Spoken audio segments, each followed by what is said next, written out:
na-intrigue din ako sa loan app na to dahil pwede raw siyang magpahiram ng up to 50,000 pesos at yun yung sabi niya sa mga screenshots niya. Full amount, no fees. Nabigla ako kasi approve ako sa loan app na to. And binayaran ko siya kagad, hoping that it's gonna get better. And tumaas yung kanyang offer. At nanggagaling sa kay Tala. Wait muna guys. I-reveal ko po yung pangalan ng loan app sa video. And if you're interested, especially if meron kayong nakikita mga clickbaiting ng mga material online, this video is for you. So keep watching.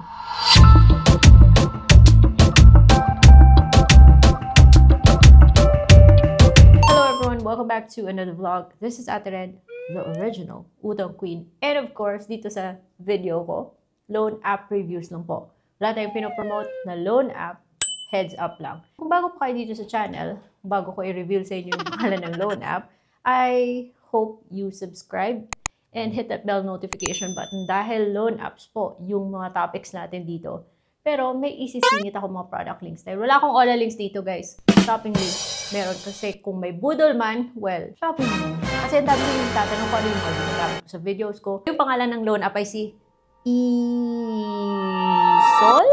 Esol? Ano ba to? So, pagkakaintindi ko dahil logo ako guys, yung Esol is yung nasa, yung pero baka siguro Esol. Magugulat ka kasi pag na-approve or naka-login ka, lalabas yung Tala. So, ano ba talagang nangyayari dito guys? Sisingit lang ako na, yeah, if I'm wearing glasses, nakaka-distract naman yung mga reflection ng ilaw sa glasses ko. So right now, I'm wearing contact lenses na nabili ko sa EO. These are the contact lenses that I trust kasi very, very comfortable po siyang suotin. Affordable. Meron tayong product link dyan. And also, my blush on po siya. This is from Colorette naman in the shade of, ayan, Emma po. Ito yung nalagay ko dito. Tapos kakamin mo. And one last. Yung lipstick ko, lip from Maybelline, shade CM17.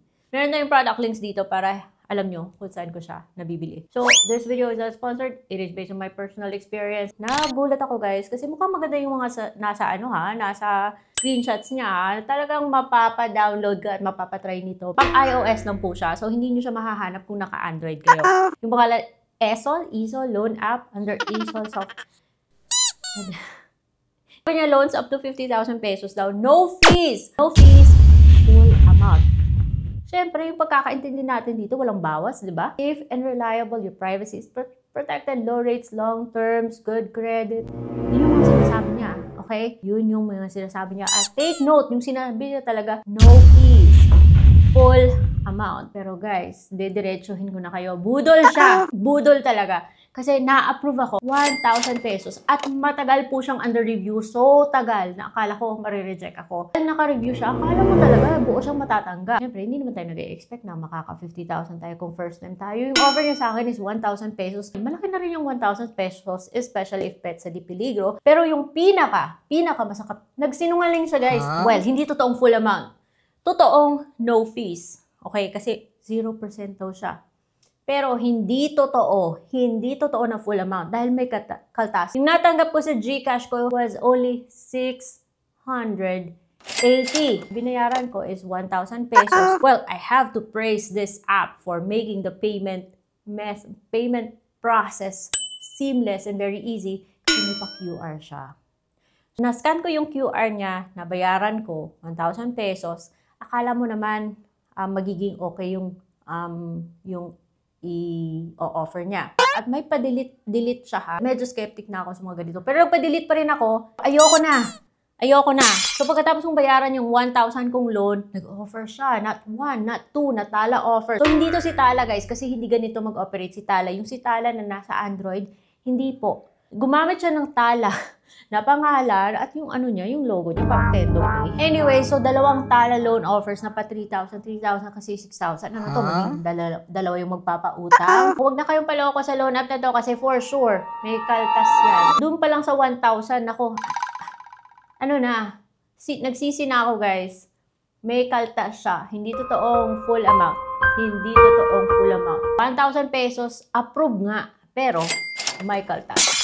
680 lang po yung natanggap ko, binayaran ko po 1,000 pesos. So, uulit ka pa ba? Now you know na ganito siya. Bibigyan mo ba ng access yung loan app na to sa location mo? Tapos, mag-a-agree ka na i-track yung behavior mo sa cellphone mo, yung ganon.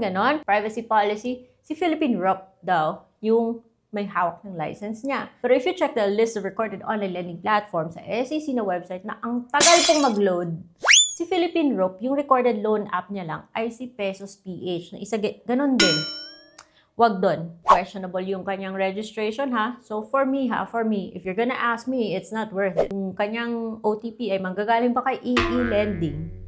So, pag login mo, lalabas sa 20,000 daw yung maximum na amount na pwede yung pa-loan. Ang dami niyang sinungaling siya, guys. Hindi totoo yung mga screenshots na sabi niya kanina, up to 50,000 pesos. Full amount, red flag na yan. 20,000 pesos, tapos hihingi siya ng information like education, email, marital status, number of children. May pa-survey pa siya about your other loans, but it's not worth it. May job status na kahit nasabihin mo self-employed ka or others, hingi pa rin siya ng company name, company address, phone number, salary type, and stuff like that. Hingi po siya ng picture ng ID mo. Picture. Hindi pwedeng kunin sa phone, kailangan mo talagang picturean.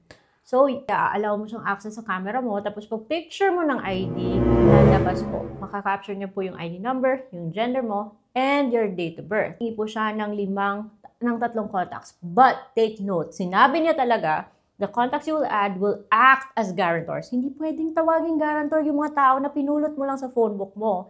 Dahil yung guarantor, dapat pipirma yan eh. Mag-a-agree yan na maging guarantor. So, maling-mali yung paggamit niya ng guarantor na word. And sabi niya, kapag hindi ka raw sumasagot, tatawagan niya yung mga to. Dapat, piliin niyo na mabuti kung sino yung ilalagay niyo dito. Pero hindi po sila guarantor, ha? Reference lang. So, simula pa lang, guys. Iwasan nyo na yung loan app na to. Doon na lumabas yung kanyang offer. Pero yung sasabi sa inyo, hindi to buo. So, okay lang naman, di ba? Kung magsimula sa mababang amount, basta naman sana buo. Or di kaya mababa yung interest. Pero dito pa lang, guys, hindi na siya pasado sa standards ko. Charot! Matagal yung review niya. Matagal. Akala ko nga hindi na ako ma-approve. Yung pinili ko is GCash. Pero ayoko nang umulit. Lumabas yung kanyang offer, naging 6,000. Tapos tala silver, tala loan. Ano ba yan? May tier ka pa ha, 3,000. Pero ayoko na mga nagpa-delete na ako ng account. So, nasa inyo po yan ha, dahil decision nyo naman to. Pero at least naman guys, bago kayo mapadpad sa ganitong klaseng mga loan apps, punta muna kayo sa list of, loan apps na legit. I prepare this list para magbigay lang ng idea sa inyo, but I'm not promoting these apps. It's just that nasubukan ko sila at naging okay naman yung experience ko sa mga loan apps na to.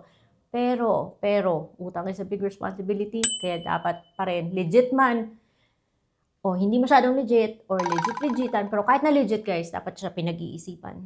Dahil, our loans now can affect our future loan applications, especially if kung talagang kailangan na talaga. So, I hope you learned something from this video, and I will see you on my